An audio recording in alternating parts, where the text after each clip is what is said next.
زمین کب روتی ہے؟ آپ صلی اللہ علیہ وسلم نے فرمایا، ایک ایسا گناہ جس سے 80 سال کی نیکیاں ضائع اور برباد ہو جاتی ہیں، اور اس کے لیے دوزخ میں ایک کنواں تیار کیا جاتا ہے۔ مکمل تفصیلات جاننے کے لیے ویڈیو کو آخر تک ضرور دیکھیے گا۔ زمین کب روتی ہے؟ اللہ پاک نے زمین و آسمان میں بشمول ساتھ میں جنات و انسان جو کچھ بھی پیدا کیا ہے، ہر چیز کو قوت طاقت سماع سننے اور قوت گویائی بولنے عطا فرمائی ہے۔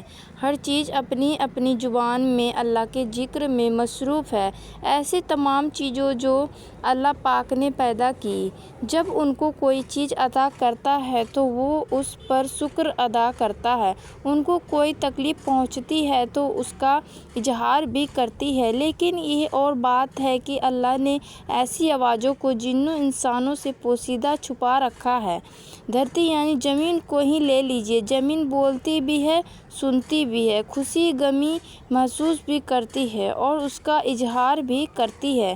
نبی کریم صلی اللہ علیہ وسلم نے فرمایا، دو موقع ایسے ہیں جن کو زمین روتی ہے۔ پہلا موقع یہ ہے کہ جب ناحق کسی مظلوم کا خون بہایا جاتا ہے۔ مقتول یعنی جس کو قتل کیا گیا، اس کا قطرہ زمین پر گرتے ہی زمین پکارتی ہے، الہی مجھے اجازت دے تاکہ میں قاتل کو ابھی نگل جاؤں۔ آواز آتی ہے، صبر کر، یہ تیرے اندر ہی آئے گا۔ دوسرا موقع یہ ہے کہ جب یعنی زنا کا ارتکاب کرنے کے بعد غسل کرتا ہے تو پانی کا پہلا قطرہ زمین پر گرتا ہے تو زمین زاروں قطار روتی ہوئی کہتی ہے، الہی مجھے اجازت دے تاکہ اسے میں نگل لوں۔ آواز آتی ہے، تھوڑی دیر صبر کر، یہ تیرے پاس ہی آئے گا۔ زناکاری کی ایک بدترین لعنت ذلت اور پستی کی علامت پہچان وسیع فضل اور کام گھناؤنا ہے۔ اس کا مرتکب وہی شخص ہوگا جس کے دل میں خوف خدا، عذاب آخرت کا ڈر، قرآن کی آیات اور نبی کی حدیث کا پاس و لحاظ نہ ہو، اپنوں اور غیروں میں ذلت و رسوائی کا اندیشہ نہ ہو، اور وہ نہایت ہی بے غیرت، بے شرم اور بے حیا شخص ہوتا ہے جن کی انسانیت پر حیوانیت غالب کر چکی ہوتی ہے۔ قرآن کریم نے زنا تو کیا، اس کے قریب جانے سے بھی منع فرمایا ہے۔ اس بدکاری کے پاس نہ جاؤ، بے شک وہ بے حیائی اور بہت ہی برا راستہ ہے۔ یعنی زنا خود بھی واقعی برا اور اس تک پہنچانے والے کام بھی کبھی تر ہے اور ہزار بار مذمت کے لائق ہے۔ لوگوں کی روحانی پاکیزگی اور اخلاقی طہارت کے بھی منافی خلاف ہے۔ روحانیت کے چہرے پر ایک بدنما داغ ہے اور معاشرے کے رہنے کے اعتبار سے بھی قابل نفرت ہے۔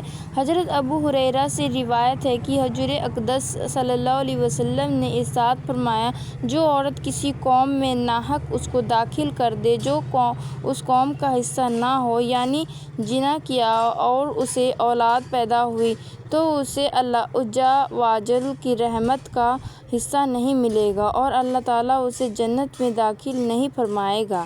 حضرت عبداللہ بن عباس سے روایت ہے کہ رسول کریم صلی اللہ علیہ وسلم نے ارشاد فرمایا، جس قوم میں زنا اور سود بیاج عام ہو جائے تو بے شک اس قوم نے اپنے لیے اللہ کے عذاب کو حلال کر لیا۔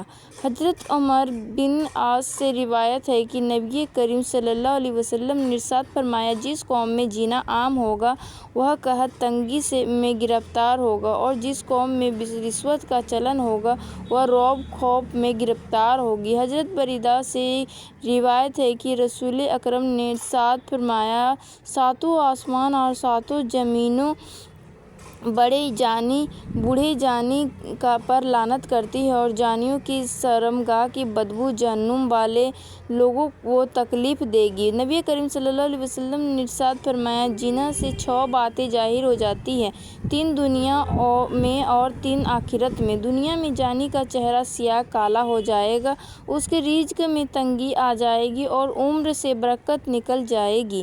آخرت میں اللہ تعالیٰ کی ناراضگی میں گرفتار ہوگا، حساب و کتاب سے سختی دے گا، عرصۂ دراز تک دوزخ میں رہے گا، بشرطیکہ کہ ایمانداری ہو، ورنہ ہمیشہ ہمیشہ اس کا ٹھکانہ دوزخ ہوگا۔ نبی کریم صلی اللہ علیہ وسلم نے ارشاد فرمایا، جو کوئی آزاد یا غلام عورت سے زنا کرتا ہے، اس کی قبر میں 20 لاکھ سوراخ چھید کر دیے جاتے ہیں، جن سے سانپ اور بچھو اور آگ کے شعلے اس پر حملہ رہتے ہیں، اور وہی وجہ اسی طرح عذابِ قبر میں بھی ہوتی ہے۔ ایک دوسری جگہ نبی کریم صلی اللہ علیہ وسلم نے ارشاد فرمایا، 3 قسم کے آدمیوں پر اللہ تعالیٰ نظرِ رحمت نہیں فرمائے گا: بوڑھا، زانی، جھوٹی تقریریں کرنے والا حکمران اور تکبر کرنے والا فقیر۔ سید دو عالم نے ارشاد فرمایا، زنا سے 80 سال کی نیکیاں برباد ہو جاتی ہیں، اور دوزخ میں ایک کنواں زانیوں کے لیے تیار کیا گیا ہے، جس میں انہیں عذاب دیا جاتا رہے گا۔ اس کنویں کا نام حاویہ ہے، اور اس سے اگر ایک ذرہ نکال کر دوزخ کے دوسرے حصوں میں ڈال دیا جائے تو وہ اس سے جل جائے۔ کسی انسان کا قتل کرنا کتنا بڑا اور کبیرہ عمل ہے! حدیث سن لیجیے۔ حضرت ابو سعید خدری اور حضرت ابو ہریرہ سے روایت ہے کہ حضور نبی کریم صلی اللہ علیہ وسلم نے ایک مومن کے قاتل کی سزا جہنم بیان کرتے ہوئے ارشاد فرمایا، اگر تمام آسمان و زمین والے کسی ایک مومن کے قتل میں شریک ہو جائیں، تب بھی یقیناً اللہ تعالیٰ ان سب کو جہنم میں جھونک دے گا۔ قتل و غارت گری، خون خرابہ، فتنہ و فساد اور ناحق خون بہانا اتنا بڑا جرم ہے کہ قیامت کے دن اللہ تعالیٰ ایسے مجرموں کو سب سے پہلے بے نقاب کر کے کیفر کردار تک پہنچائے گا۔ حضرت عبداللہ بن مسعود بیان کرتے ہیں کہ حضور نبی کریم اکرم صلی اللہ علیہ وسلم نے خون ریزی کی شدت بیان کرتے ہوئے ارشاد فرمایا، قیامت کے دن سب سے پہلے خون ریزیت کا فیصلہ سنایا جائے گا۔ حضرت عبداللہ بن عمر سے روایت ہے کہ نبی کریم صلی اللہ علیہ وسلم نے باہمی خون خرابہ اور لڑائی جھگڑے کے تباہ کن نتیجوں سے خبردار کرتے ہوئے فرمایا کہ قتل و غارت گری اتنا بڑا جرم ہے کہ اگر کوئی فرد یا طبقہ اس میں ایک مرتبہ ملوث ہو جائے تو پھر اس سے نکلنے کا راستہ نہیں ملے گا۔